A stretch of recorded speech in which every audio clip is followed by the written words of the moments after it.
Hey everyone, Yana here from Am.A-line Collections. I'm here with Lauren, and we also have these two beautiful ladies, Evelyn and Miriam. We are going to be doing our third episode on open conversation and what's going on in the world. So, for these ladies, the same question I repeat to everybody is just finding out about your experiences, whether it's discrimination, prejudice, racism, or like instance that you've had that sticks out to you that you'd like to talk about. So whoever would like to start first is up to you. You want me to go? You can go. Okay. Okay, one moment that sticks out to me, I was at the doctor's office and I had to use the restroom. And so my mom asked the nurse that was like around where my mom's Latina, a brown Latina Peruvian.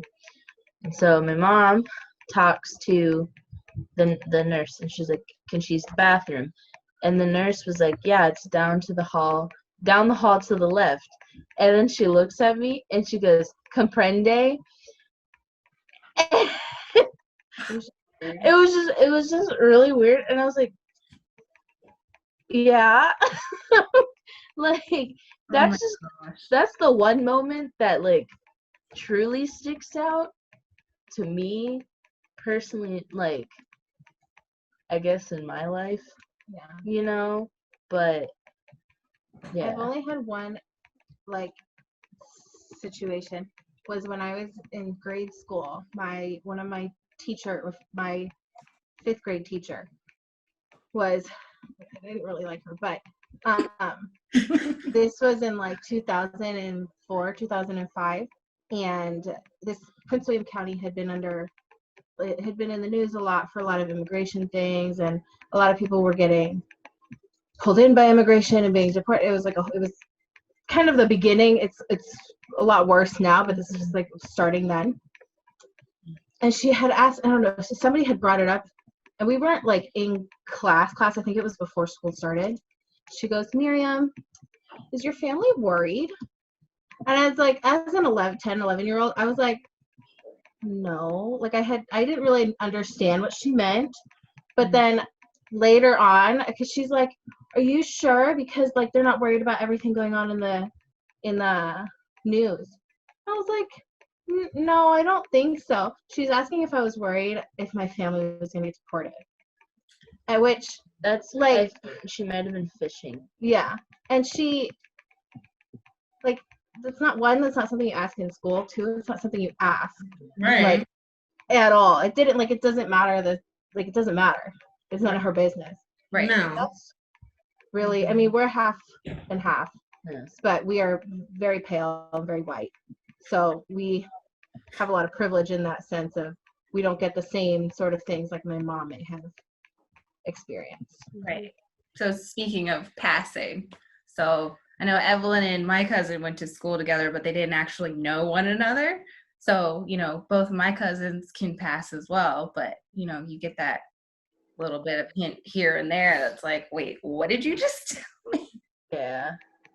I know one thing when I was young, like, it was almost, now I feel like that I look like my mom, but when I was younger, people always told me I looked like my dad, in which I thought about it later on. I was like, do I look like my dad? Did they say I look like my dad just because of our skin colors? Mm-hmm. Yeah.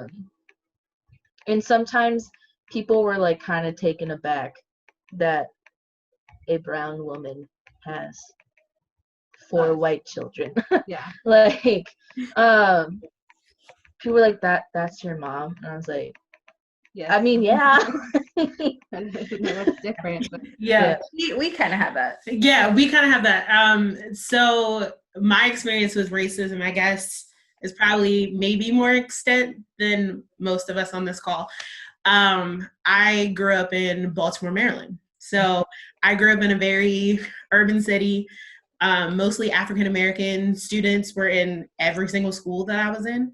So it was like I saw every kid who looked like me, who was like, or was darker than me. So it's weird when we talk about racism because I have a lot of different kinds of racism that's come to me. Like within the African American community, it's a lot like, oh, you're too light, so you would have been in the house versus if you were dark. And so like my parents, like I'm a very good mixture Yes. of my parents' colors, where it's like you look at my mom, some people think my mom is Hispanic because she's super, super light, has Native American, full-blown Native Americans in her side of the family. So she's a very light Black woman. And my dad, who's very dark and is a dark African American man. So, and my brother, who's actually adopted and looks a lot lighter than me, you know, my dad came to pick up my brother from school one day, and the teacher was like, "Oh, I know what son is yours," and picked the darkest kid in the room. And my dad's like, "No, this one's mine." And my brother comes up to the teacher and my brother comes up to my dad and goes, "Hey, Dad." And she was completely shocked and was like, "Oh my gosh. Oh, wow, I would have never thought that that was your son." So relatively being little and like my color, I grew into my color, I guess you can say, but I was lighter as a kid. So a lot of people would kind of look at me and my brother and my mom versus my dad. And it was kind of like the light black versus dark black thing, which I even realized that in my family too, like going to my Baker side of the family, I was lighter with them versus going to my Sherman side of the family, was my mom's side, where I was more darker than all of those cousins. So I'm literally in the middle. So from there, it was kind of, but that's something kind of like, I guess you grow up with. It's kind of a banter that you just, I don't know, kind of accept. Yeah. You really shouldn't, but you do. And then it really wasn't until after we moved to Virginia, after 9/11, that I really experienced what racism meant. I didn't know, like, I mean, it's not that I didn't know what the word meant, because like we talked about it all the time, studied about it, but I never knew what it meant to me. Didn't know what racism meant for me until I was blatantly told in school that like, oh, your name is Lauren, you're the whitest, you know, that's a white girl name. What does that mean? Like, what does that mean? Also, it was just a lot of different things that were said to me. Like, I literally, my freshman year of high school, I was having a conversation with friends, literally in my English classroom. My teacher, who was white, a very older white woman, I was having a conversation with my friends, and I was liking what my other friends who were in AP English were reading at the time. And I was like, oh, you know, just having a conversation was like, maybe I should do AP English because I like what they're reading. Like, it would be kind of awesome to discuss those books and things like that. My English teacher overhears the conversation, makes it apparent to walk over to me in the classroom. Mind you, was two Black kids. It was me and my other friend who was a Black male. She came over to my conversation and literally sat there and debated with me and told me, no, you can't do that. And I'm like, why? She was like, I don't think you're at the level to do AP English. Basically calling me illiterate because I was Black and I wasn't going to be able to keep up with the grade level. And I'm like, even if that were true, that's not something that she should have said in the moment, because it was inappropriate. This same teacher also thought that my other Black classmate plagiarized his essay that he had to write for English. And it come to find out that he actually wrote his essay, and someone else who was white in our classroom plagiarized his essay. Right. So wow. I dealt with it there. I had some other teachers at this same school, which most of us know the school. Yep. Brinsville. I'm not sure if you were going to name it or not. I'll say it. I was at Brinsville District High School in Knoxville, Virginia. Yeah. And my chemistry teacher one day decided to say, raise your cotton picking hands. and I slammed my hand down. My God. We were picking a movie. There was no reason for him to say that. But he decided to say, raise your cotton picking hands, and I slammed my hand on the desk. And he looked at me like what? What is the problem? And coming from, he doesn't know this, but my father, who's a very Southern man, came from North Carolina, used to pick cotton every summer for money. So that's not funny to me. That's not funny. That's not a cute phrase. Nothing. So I have dealt with very blatant racism in my life and very subtle racism in my life.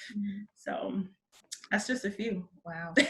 That's yeah. I mean, Northern Virginia, and coming from Baltimore though, like because Baltimore in itself is kind of segregated, and then depending on what part you are in, then you could get like the more mixed atmosphere. But yeah, I can imagine it was kind of like a culture shock coming to Northern Virginia from Baltimore. Yeah, I mean, yes and no, because I was fortunate enough to have parents that let us do different programs that incorporated other kinds of kids. But as far as me personally taking me out of an urban, all African American community to a very mixed culture in Northern Virginia, it was shell shocked for the culture. Yeah. You know. No, I understand what yeah. Yeah. Man. I'm trying to think of a different experience to share with everybody. I might end up coming back to it because there's been different ones. And like yesterday, I had a conversation with my friends Stephanie and Aaron, and we talked about microaggression. And microaggression is actually probably worse than just blatant racism because you're taking a stereotype or you're taking something minimal and just poking at somebody, not realizing that you're actually causing a lot more harm than you think you are. And most of the time that's a prejudice that is presented as opposed to, oh, hey, yeah, you're Black. You're a different person. What? No. Right. So we were talking about that yesterday. So going off of that, are there any microaggressions that you think stand out to you, being half Latino and half white with French background? I have to think hard. I mean, we don't, because we're white and because we have such pale skin, like, we don't get it nearly as much. Not nearly as much. I think I have one. Somebody asked me if I ate Chipotle at my house every day in high school. And I was like, no. And I was like, well, number one, if you want to say Chipotle's Mexican, it's Mexican. But like we're not Mexican. We're not Mexican. Right. we're Peruvian. Right. And two, Chipotle is not real Mexican food. Like, no. And they're all yes. I think sometimes they were in the form of dumb questions. So like, I think people always seem like, oh, you guys must eat spicy things all the time. And I'm like, not really. Like, it's kind of like, going off of the stereotype of it's like we're not we don't. It's not like we're eating jalapenos on everything. The jalapenos don't even grow in Peru. Like, I have a question for you too. Yes.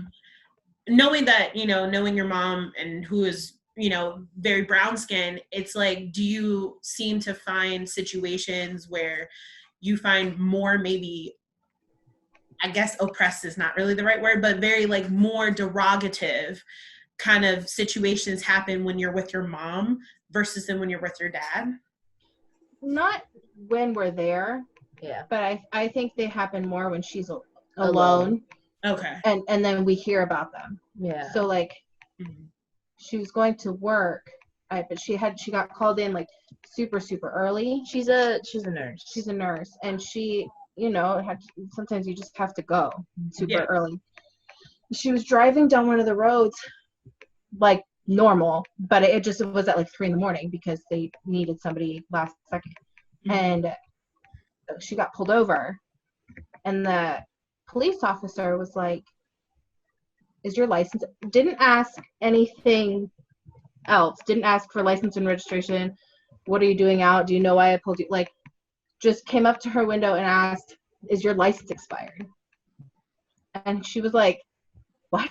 She was, you know, she was in her scrubs, she had her ID, and she was confused because he was like, I don't understand, why are you at, like, my nursing license, like, what do you mean? And he's like, no, your driver's license. And she was like, I mean, no, it's, do you want, and then he asked, can I see your license and registration? And she showed it to him, and then he's like, okay, well, you're going 4 miles over the speed limit. Have a nice day. And like a 35. And like a, right, like in like a 35, not like, but 4 miles over the speed limit. Yeah. And we were saying, we're like, if it had been one of us, or if it had been somebody else that was lighter skinned than her, it would, like, she wouldn't have gotten pulled over. Another time, she told me, a little girl came up to her and was like, look at my doll. And my mom was like, oh, like, so cute. And then I guess she heard my mom's accent, and she, like, my mom said, like, her face changed, and this little girl started saying, you don't speak English.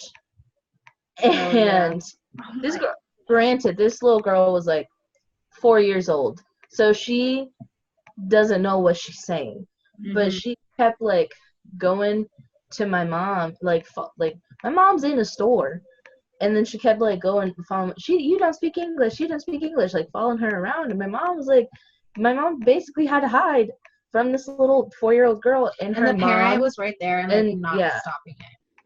Her mom, the mother was standing there and just watching, like, all this go down. Oh, no. Wow, that's horrific. I mean, I know it's a child, but in essence, you're supposed to correct your child and have control of your child, so that your child, one, doesn't get snatched up by crazy people, or two, I don't know. You should be teaching them ethics and respect to all people. I grew up learning certain things, like, I mean, being a Black female, you know, my parents were born in the 50s. Yes, you know, there was a progression of integration and everything, but you still had to go through from their parents learning, don't look a white man in the face, look down at the ground, you know, say, excuse me, yes, sir, no, sir, yes, ma'am, no, ma'am, that kind of thing. But we were taught just to have general respect for everybody, which some and a lot of people still lack in general, regardless of it being your race or just anything. Your gender, your sexuality, anything. You're a person. Yeah. But I remember Miriam and I getting together before I moved to Cincinnati, and I forget what we got together for. Maybe it was a dinner or something, and you were telling me about your coworker or something. You had gone to mariachis, and it was around some kind of political event, and President Trump came up in it, and this lady kind of harassed you. I don't know if you wanted to share that. Yeah, so I was with a friend, and we were in Old Town, and this woman we know from somewhere else had come up to us, and we recognized her, so we were like, oh, like, we'll have a conversation with you, that's fine.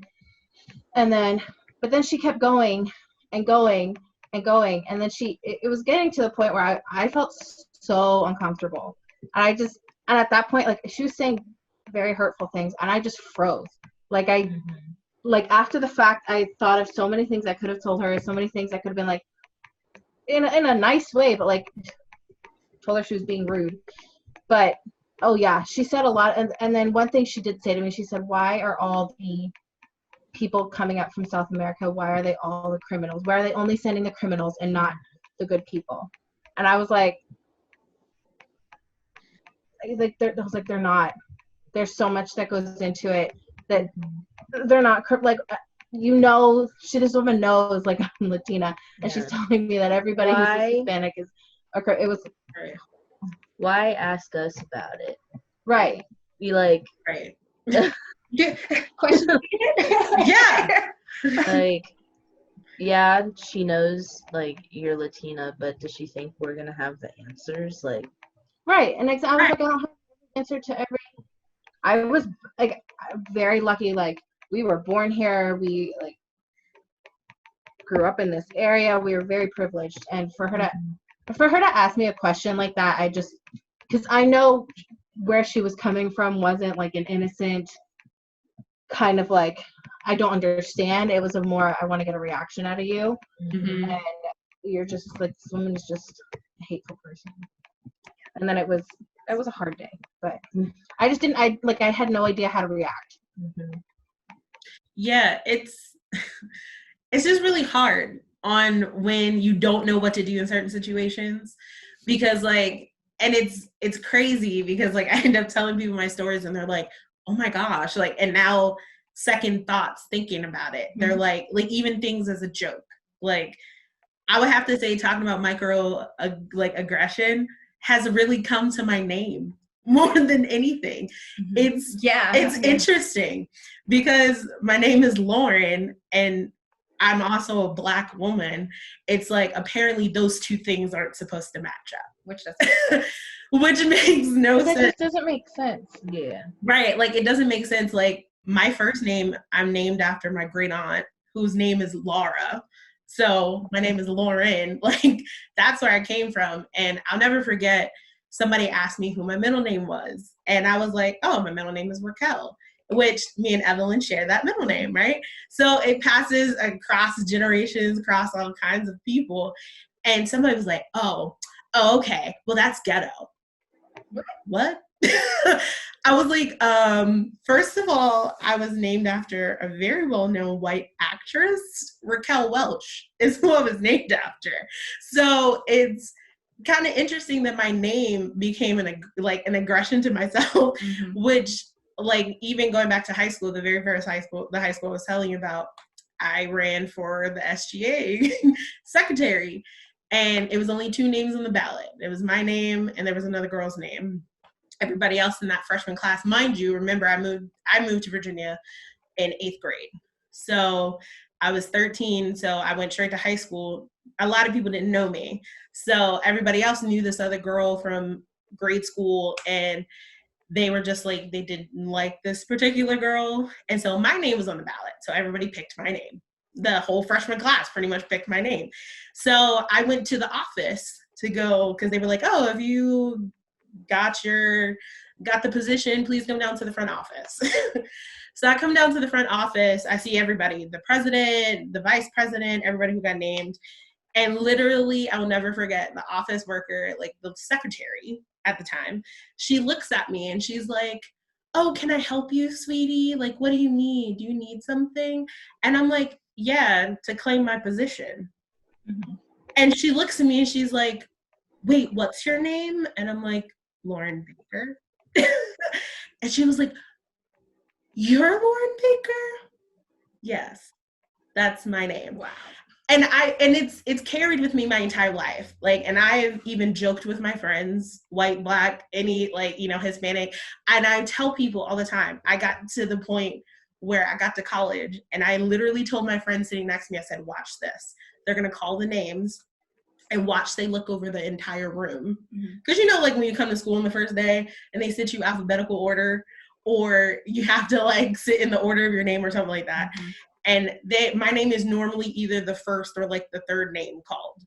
And they will look around the entire room and I'm sitting right in front of them. And so I'm like, watch, this will happen.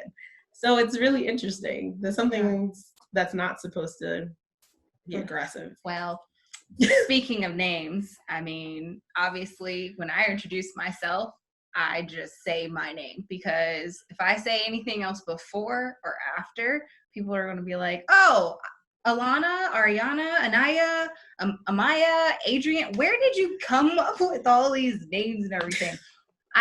Speaking of names, I literally had some older white gentleman down in Alabama. I'm pretty sure that's where I was. And it was nice meeting him. I said that, and I'm introducing myself. What's your name? Ayana. What kind of name is that? Okay, my name is cross-cultural as well. And people don't realize that names have various origins. My name, as a widely spread name, mostly known in Swahili and in Western Africa as Beautiful Flower or Sunshine, but it's also in Japan just known as a name. It's just a name, no meaning behind it or anything. Then you get to my last name, Ames. There are different sects of Ameses, some from French background and others whatever. So there's black Ameses, there's white Ameses, and they're also intermingled. But most of the time you get Ames. Really? Yes. People don't know how to pronounce my last name. It's so simple. Or I'll tell them it.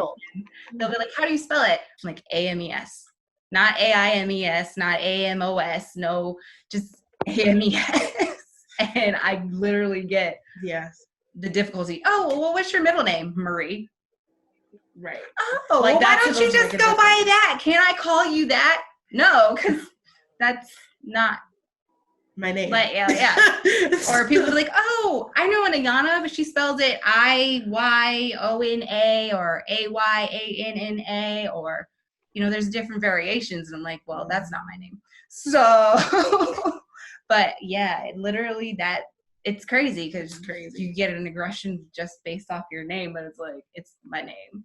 Right. I could have told that man, and I thought about it later. Well, where'd you get your name from? But respectfully, I didn't. And just like, oh, this is where it came from. So educating on even the origin of somebody's name, sometimes you just have to do that. So speaking of education and the bigger aspect of the world, what kind of impact do you think we should have as individuals, as groups of people, to better progress in the future and now? I think it's like school-wise, teach not just white history. Like teach everybody. Teach. Okay, yeah. Columbus sailed the ocean blue in 1492. What else happened? He brought smallpox and killed all Native Americans. But yeah, what else? That wasn't the only thing happening in the world, and you know, just like different things like that. Like, oh, for example, yesterday was Juneteenth. Yeah. Right. Most people don't know what Juneteenth is. No. So please, Evelyn, can you, in celebration, because that's what I was trying to do this weekend. I didn't flood everybody's feeds yesterday like I wanted to, because I was working like multiple services. Please explain Juneteenth so everybody understands what it is and has a firm understanding, because I know you have a wealth of knowledge. From my understanding, Juneteenth was when the last group of enslaved people in Texas were told that they were free. Freedom is So, and that's, from my understanding, that's the big like celebration of it. Yeah, because basically it's kind of interesting.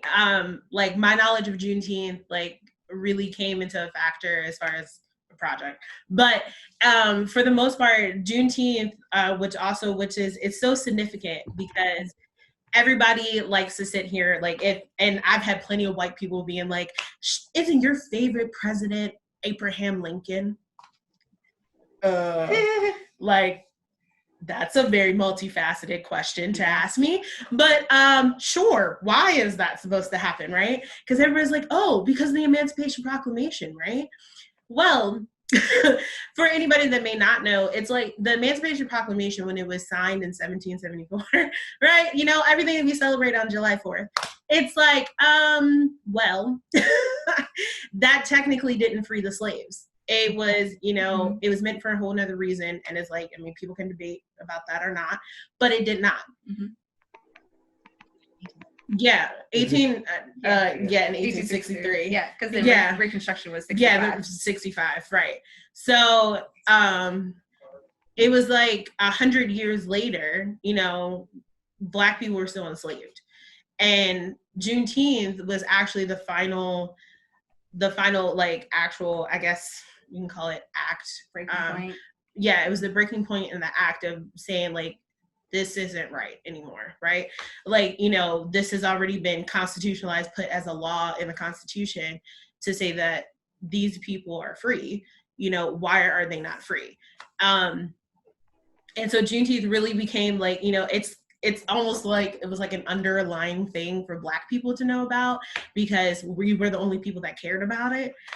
But it's a sense that like every culture needs to be celebrated. It's like Evelyn said, like, you know, American history doesn't just stop at like learning about the Civil Wars, learning about, you know, the white side of the history. Right, the white side of the history. It's like Black history is American history.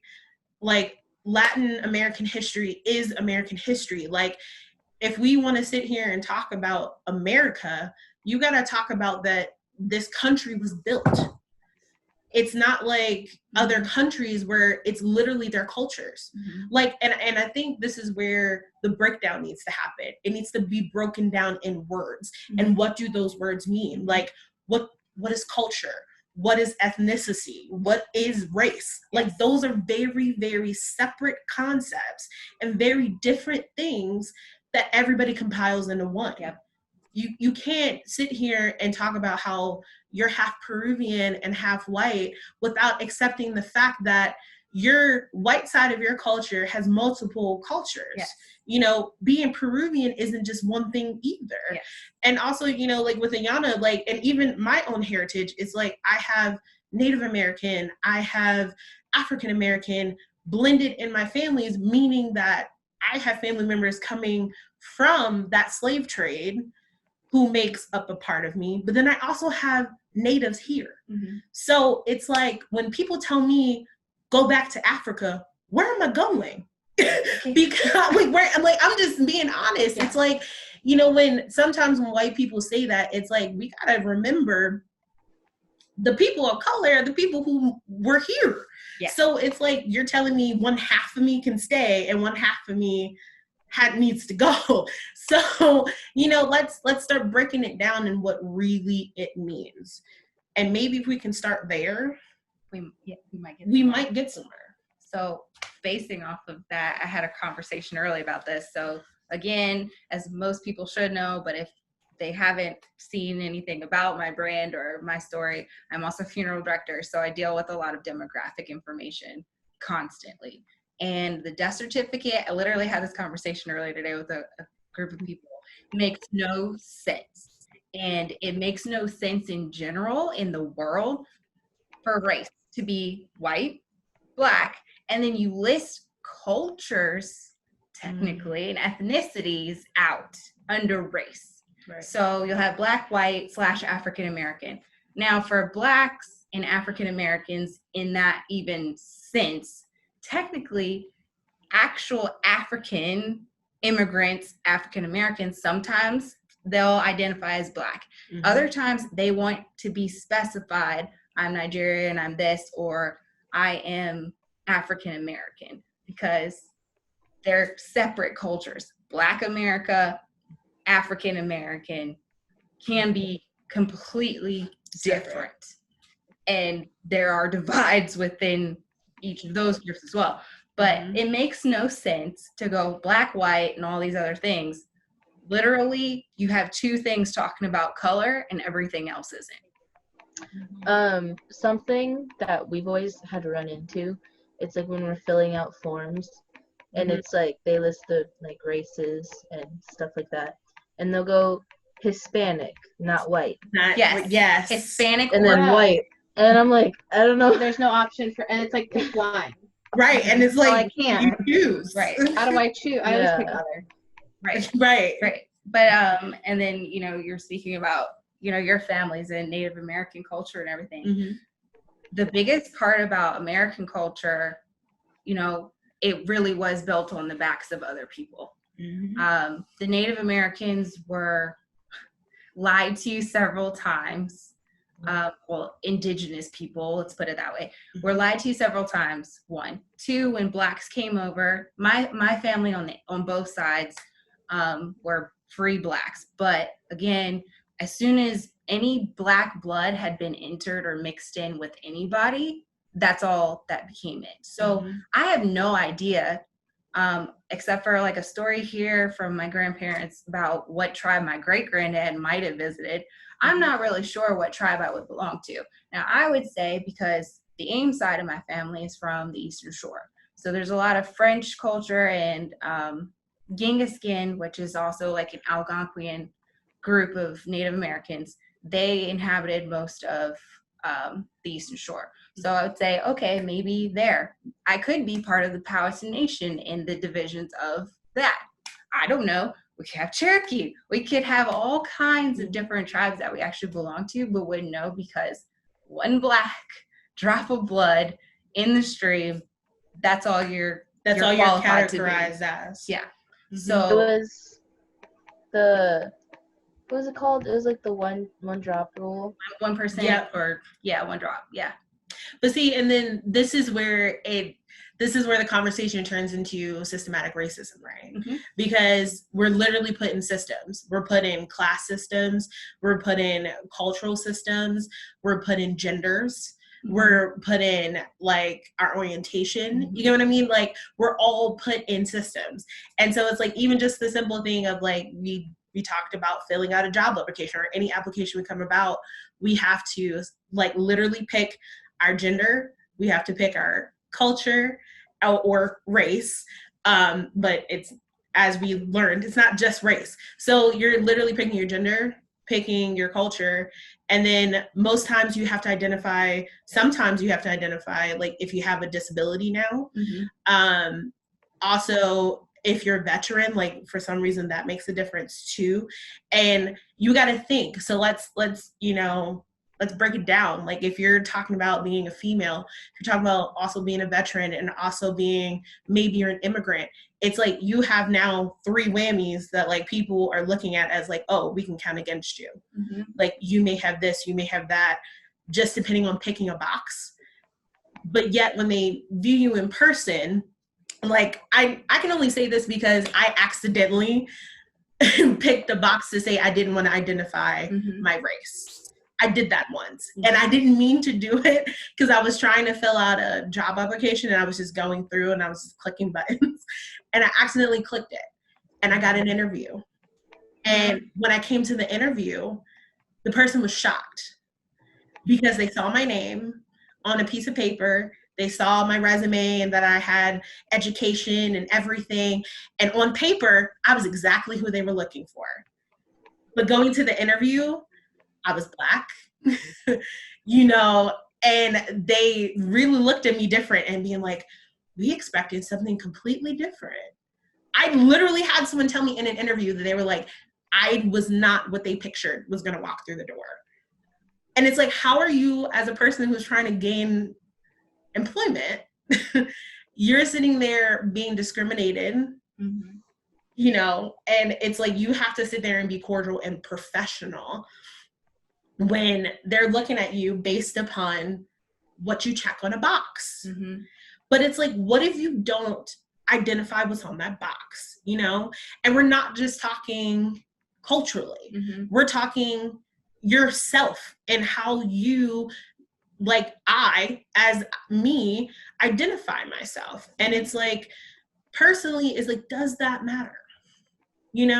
Does it really matter what you identify as? And these are the type of conversations I want to have with people. And it's sometimes, it's going to get uncomfortable. And I think everybody needs to be sort of okay with it being uncomfortable.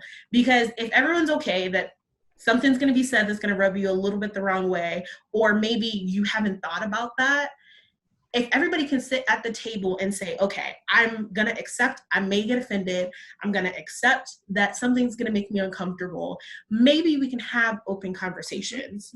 And this is including our president of the United States. So just saying. No, but you're right, because that's exactly the point of this, Yeah. Because voices need to be heard. And if you're not uncomfortable, you're not progressing. Right. You're not growing.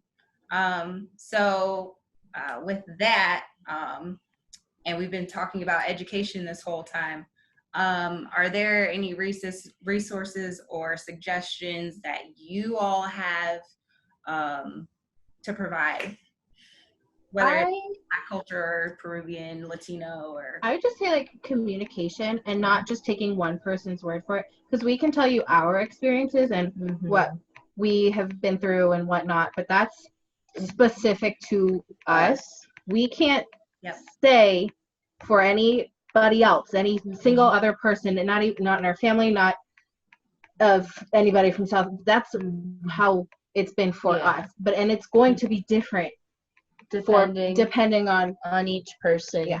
Because with Latinos, like, I think sometimes people forget that we're all from different countries, and each country has different traditions. Now, there may be some things that are like there are some similarities in some aspects, but most of the time, like, we're very different. Each country has gone through its own revolution and different, they went through their own different things, even the language, like, yes, we all speak the same language, but it's similar to like dialect.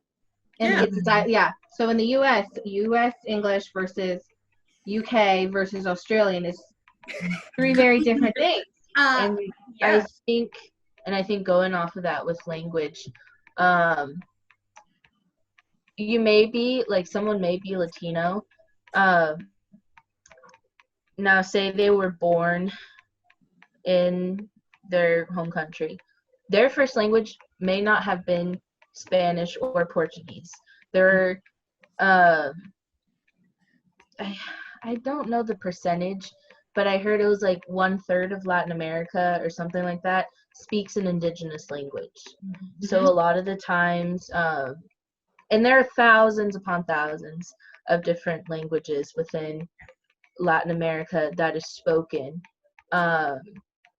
So a lot of the times, like, Spanish is their second language, and then they come up here and they have to learn English, which that's their third language. So it really depends, again, on each person. Something that I always say to people who are like, how can I learn and stuff, I always say, like, if you're in college, seek out a class that's different than what you've learned in your stereotypical A-push class, and it can be on any topic too. That, and also when it pertains to like Latinos, I always tell people, I'm like, okay, so maybe you can't take a class, you don't have room in your schedule, you don't have money to take that one extra class, go to like an authentic run by Latino restaurants. And I'm not talking about like Taco Bell or Chipotle. I'm talking about those little restaurants that look like nothing. The best ones. Yes.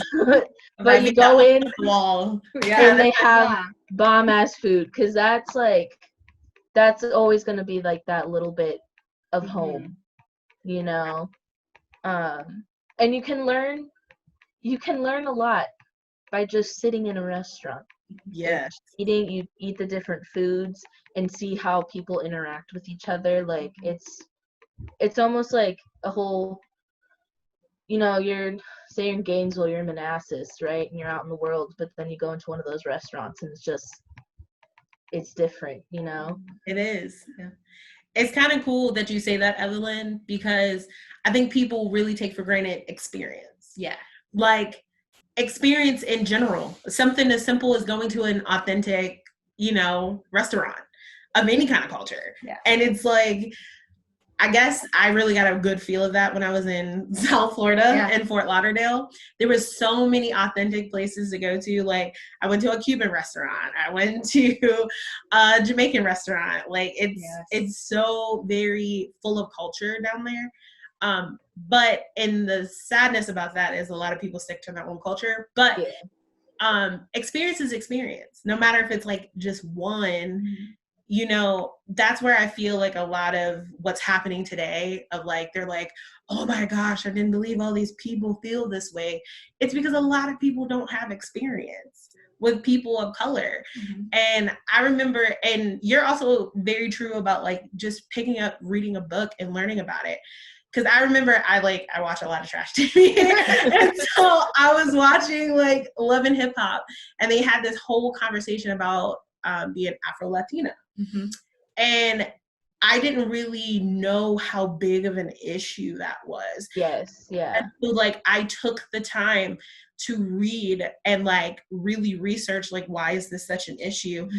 But even, that's multifaceted. It's like you have African roots, but you're Latina. Like you're from a Latin speaking country, and it's like, because you're darker, you're not accepted as Latina or Latino, and you're also not accepted as Black because you maybe speak a different language.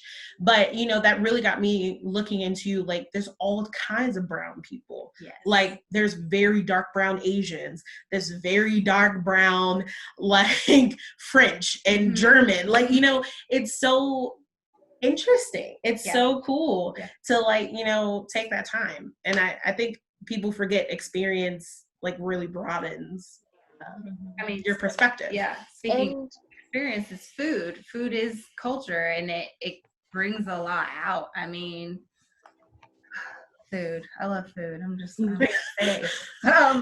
But really, we like to grub, y'all. Yeah.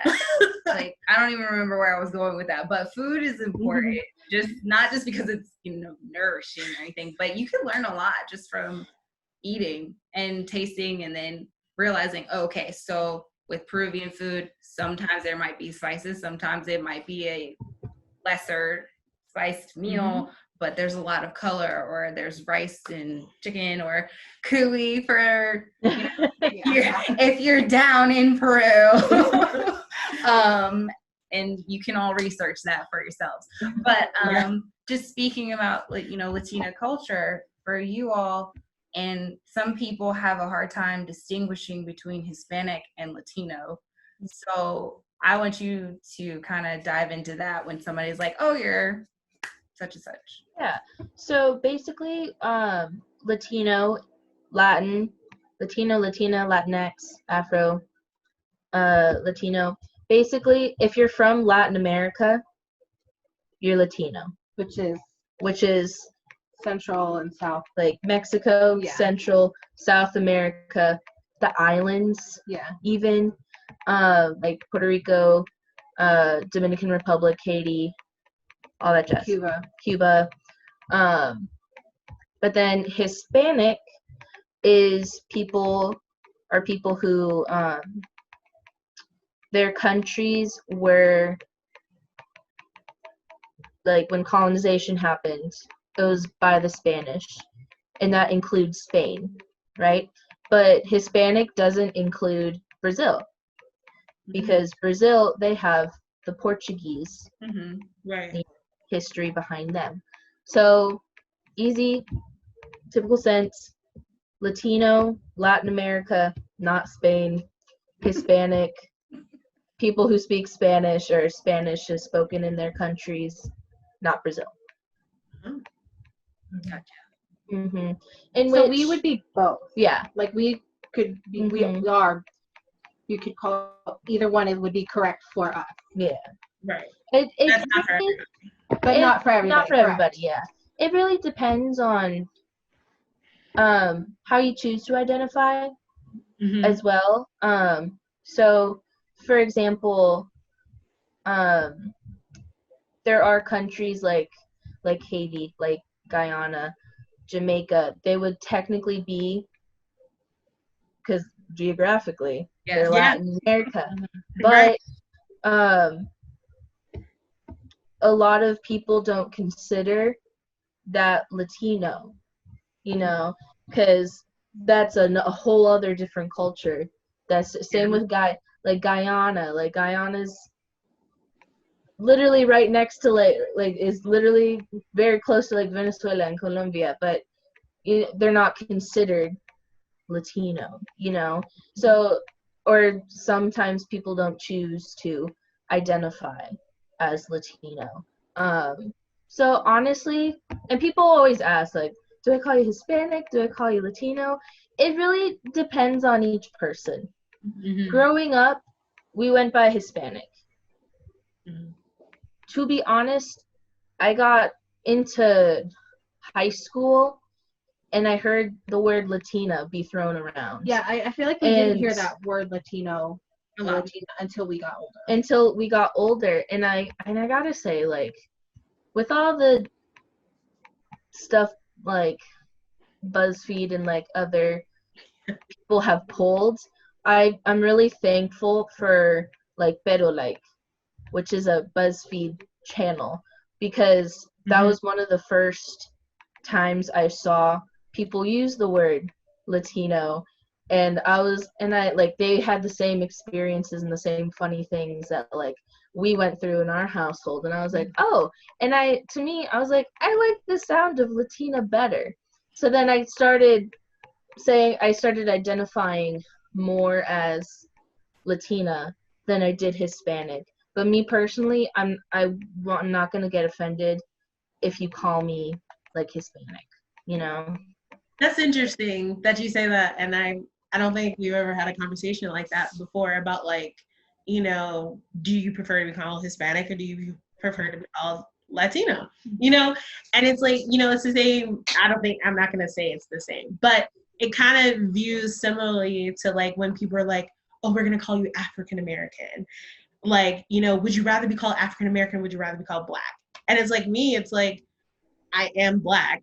So I'm not going to be offended if you call me a Black woman or a Black American. Because to me, my personal roots come from two people who were born in America who happen to be Black. Yes. So I am a Black American. But do my roots rest in Africa?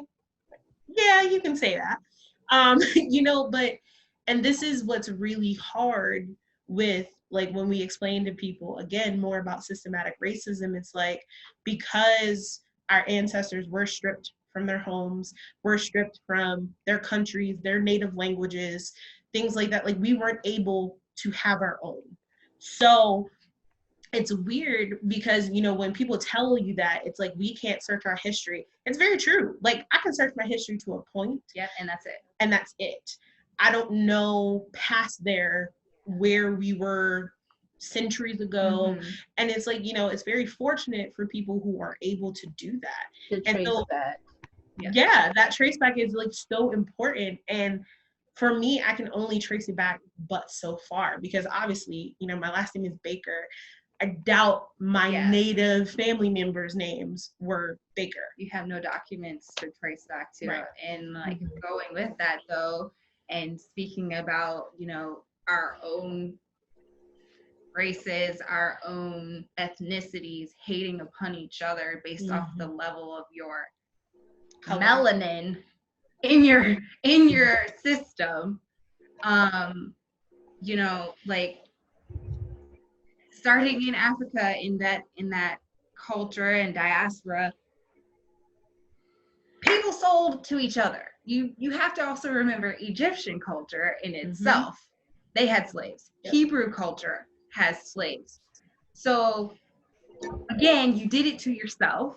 We started it within ourselves, and then, you know, immigration from people in, you know, European countries coming down, making communication with kings and queens or various people in various cultures communicating, and then also kidnapping at the same time, buying and selling, becoming a culture of its own, because culture is a way of life. And then, you know, you migrate over, and the whole migration over to the United States, and then, you know, South America, of Blacks, well, Africans over. So then that's when you have all of this happening. And then you have American culture, colonial culture being built off of slavery. And then from there, you have the break in coming into where we are now. It's been a progress. It's been not a very good progress and not a very good process of, what's the word? I don't know, just making things better, because it doesn't make sense. This is 2020. Slavery was abolished a little over 400 years ago. Integration started a little over 60 years ago. My dad was actually one of the first, actually he was in the first group of Blacks to be integrated into Manassas and Prince William County schools. Him and four other students, a year or two before integration was actually mandated. So I got his whole story, and it's just amazing. I mean, but you go from that, and that's like only 60 years, maybe even only 50, 40 years for some people. Martin Luther King got killed a little over 50 years ago, and then we're all over again. And my dad said, you know, could you imagine grandma, to my grandma, who's still alive, my mom's mom, the fairer side of my family, asking, did you imagine that when Debbie and I were going to school and the marches and Civil Rights Act was going on, that we would be right back in the same position as your grandchildren? Your oldest grandchild has children, so you have great children. Your great grandchildren are seeing the same things that we went through. How crazy is that? That's 3-4 generations. Yeah. In a way that I think about it, my grandfather, when he died, he was 90, almost 97 years old, and I don't like it when people are like, these things were a long time ago. That's what they say, and I'm like, They weren't. that's, for some people, that's only like, it's a couple 2 generations, depending on how long people live. I saw on Twitter, this Black woman, she just turned 107, and it was like her grandfather or her father was born a slave. So I'm like, that's one or 2 generations. Yeah. And that happened. And I think in the span of time, America itself, the United States, is a baby. Yes. Oh yeah. Is a child. Like, I think it acts like a child sometimes, but at this point in time, we're like in the toddler stage. Like, we're not, these things. Yeah, they never made, like, slavery, Civil War. It may not have happened in our lifetimes, but it wasn't that far back. Right. So, we've talked about experience. People need experience. 2, people need to be uncomfortable and have the conversations that we're having right now, and be willing to listen, have an open heart, open mind to take in the information. 3, not discounting experiences just because you're not a person of color or you know, you weren't there to witness the situation, or you may have been there and just turned a blind eye. Any other things that you would like to add, as far as whether, I don't know, reading material that you actually have read or have heard about, organizations that people could check out? I mean, Stephanie had mentioned a book to me yesterday. I would have to pull the title for you all, but it's about police brutality. And then I'm reading a book right now, but it's a fiction novel, called Queenie. Really good so far, and kind of dealing with what we're dealing with a little bit. Do you have any? I'm really big into like any type of art, so like movies, TV shows, something that's out of your norm. Like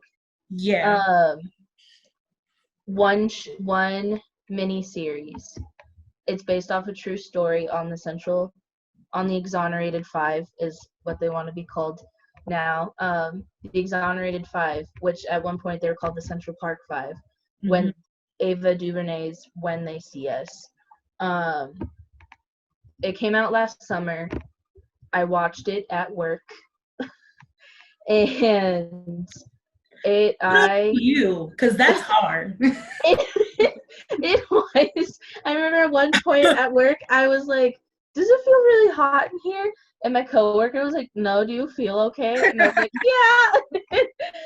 Girl, I was angry after watching that thing. And I don't know how you watch that at work. And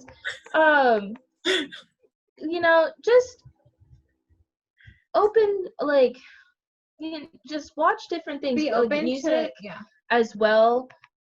I think, like, pertaining to Latinos, people are like, "Well, I don't speak Spanish. Why would I listen to it?" I'm like, it's still fine. Just because, you know, I love it. Just like Miriam listens to it more, but like K-pop, I don't know, have a clue what they're saying. I don't know what they're saying, but it's good music. But it's good music, you know. It's amazing. Like, music is universal. Yeah, exactly. Go ahead, Miriam. If you like, now I understand not everybody is like me who can just sit in a restaurant and watch people. Like that can feel uncomfortable to people. But like music, TV shows, movies, those can, like, we take it for granted, but those are so educational. You know. They're easily accessible too, especially now. Like 20 years ago, you couldn't get a click of a button and get all the seasons of all the shows. Like, it's so much more accessible now, and I mean, it's right there. And I think if people are more open to having, like you were saying, like the tough conversations, and watch the hard, like watch or listen to people's experience and all the negative things and how negative it was and how horrible it was. Because when you learn it, then you'd be like, that was messed up. We can't let that happen again, and you can move forward. Yeah. But if you just pretend it's not there and you pretend it didn't happen, that's not helping. It's not doing anything. Another thing I would say is have a good balance of movies, TV shows, music that is historical, and also that is a movie just for the sake of art. You know, I am somebody who loves watching the Grammys, the Oscars. That's my Super Bowl. Like, well, you're an agreement roommate, so yes.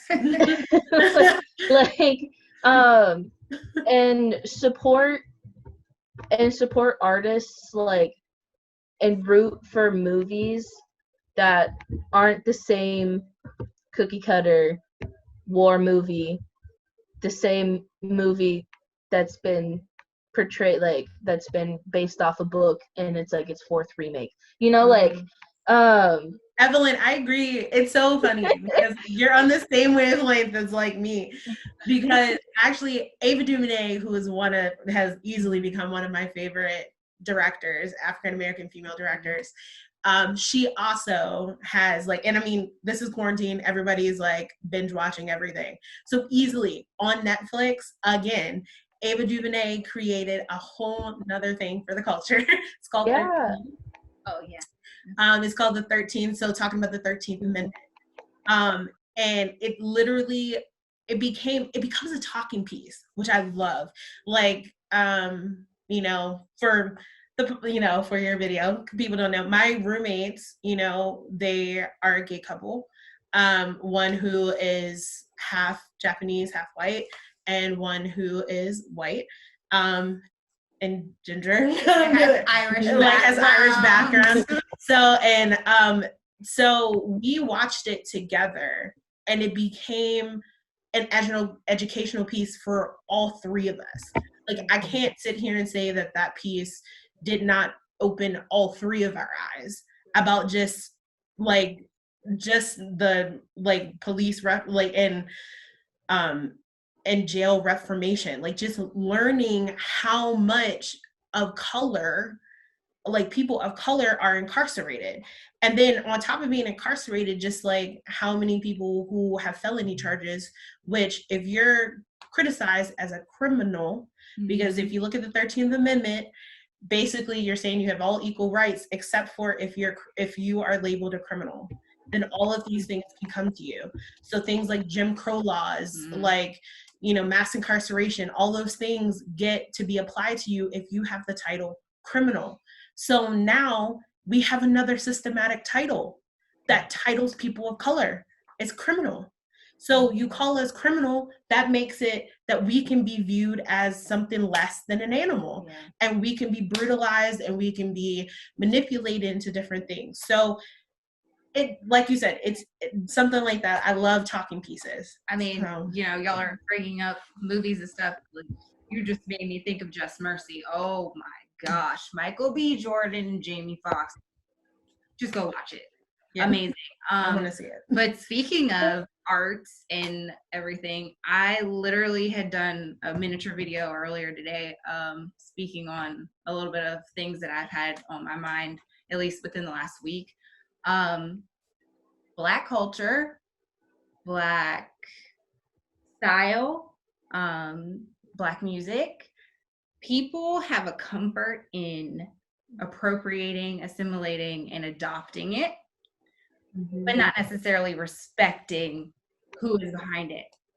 In fashion, you know, the trickle up theory has dominated for at least the last decade and a half.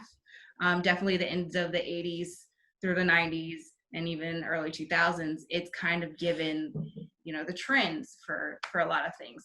So, you know, I had this conversation with my dad. I'm just like, you know, literally you can see people riding along. They could even be flying the Confederate flag, roll into some rap music, trap music, old school rap music, whatever, hip hop and everything, blasting. But as soon as you see a Black person, then you flip the switch and like, oh, what?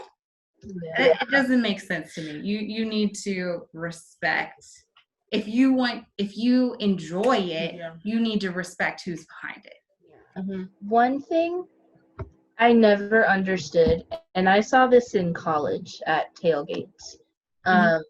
My school had on-campus tailgates. That was a thing. Yes. And, you know, CNU PD would come in and, like, shut everything down. And I remember once, most of the time each truck is a different fraternity, and they have their little flag up. And they'll say, like, I remember once, the police came, they're like, okay, we're shutting everything down, like, either go home, go to the game, whatever. And this one guy on his blasts NWA's F the police. And I sat there and I thought, I was just like, you're saying F the police because they're just shutting down your fun. But the reason why Ice Cube wrote that song and NWA performed it was because they were speaking about police brutality that was happening. And they Like, were being marginalized. exactly. And so I was just like, why? You're not understanding. You may think it's a fun haha song, but like you're not understanding like No.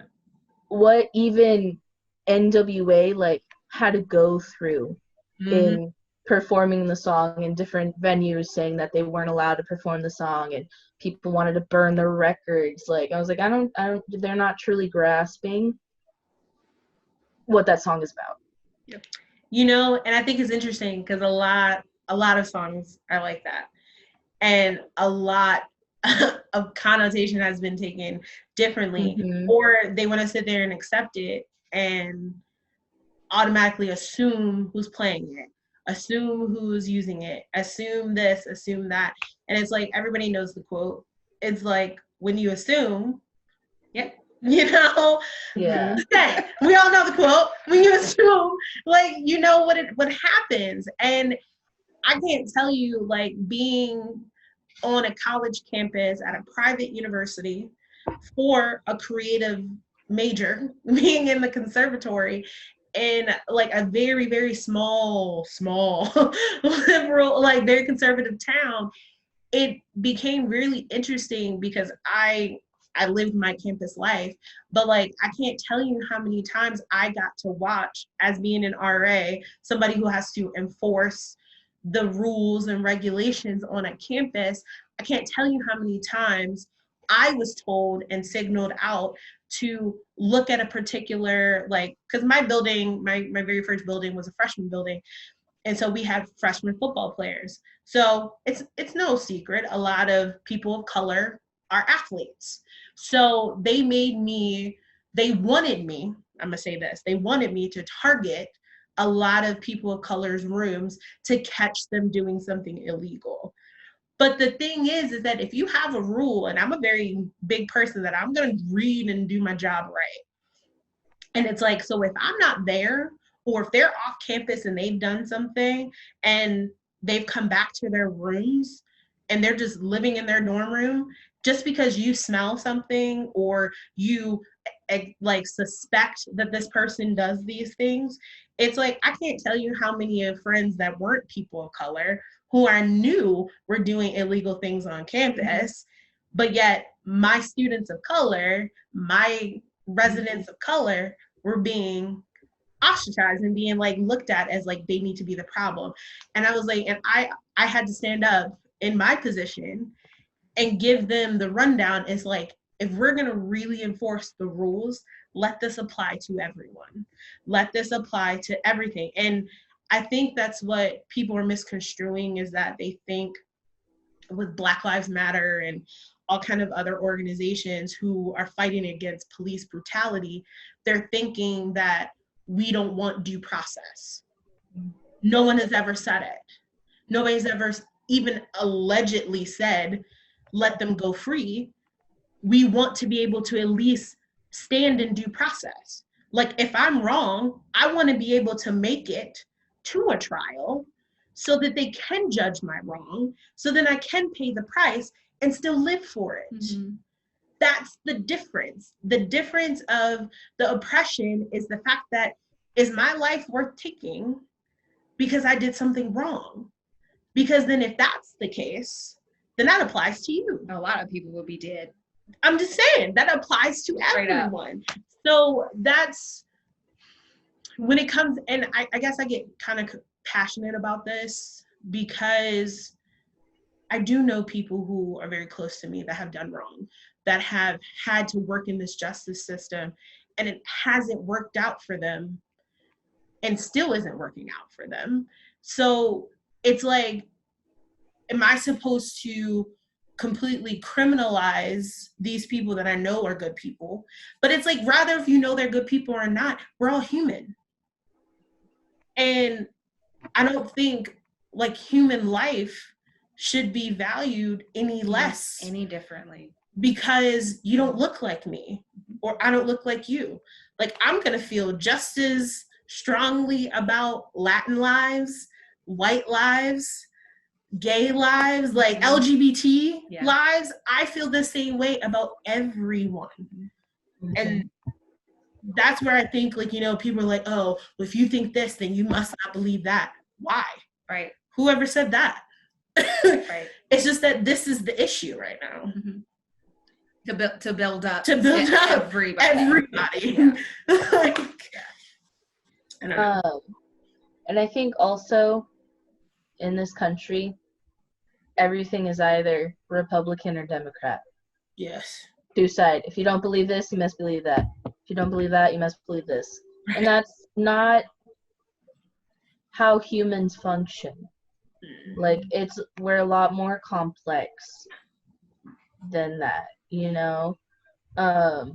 It shouldn't have to be Democrat versus Republican issue. This is a human issue, a human rights issue that's happening, you know? But on that note, I'm going to say that I really appreciate you all. I wish we're all together. So for everybody who will be viewing this, and you know, there is going to be a part 2 where we're all going to get together, and it's going to be a nice, lovely conversation again. So thank y'all for just speaking and sharing your experiences and your points. I really do appreciate it. Well, thank you for asking us. Yeah. This was good. I really liked this. Yeah. To have conversation going.